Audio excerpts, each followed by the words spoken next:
Neblogas 2014 metų Range Roveris Sportas.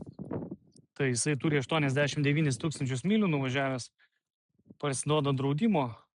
Jo aukcionas bus lapkričio 28 dieną.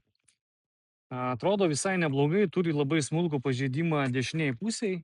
Pažiūrėkit, parsiduoda draudimo. Čia yra truputėlį pabraižytas priekinis sparnas. Šiaip šonas tvarkingas, kaip palei tokius metus. Išvažiuoja slengstis, jisai kūrėsi važiuoja. Juodas salonas. Sėdynės visai tvarkingos dar. Didelė panorama, juodos lubos. Čia viduje taip pat viskas tvarkoj, niekas nesugadinta. Yra porankiai, galas irgi tvarkingas, kuris ir važiuoja. 89 612 mylių.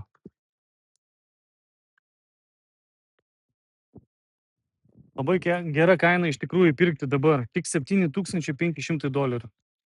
Pažiūrėkit, čia irgi oda tvarkinga, galas irgi superinis.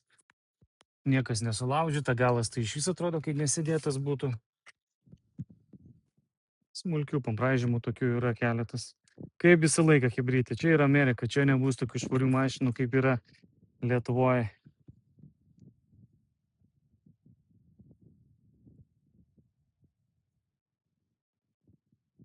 Pagrindinis mušimas yra jos. Kaip sakiau, per šoną, per bamperį, per sparną gavęs duris.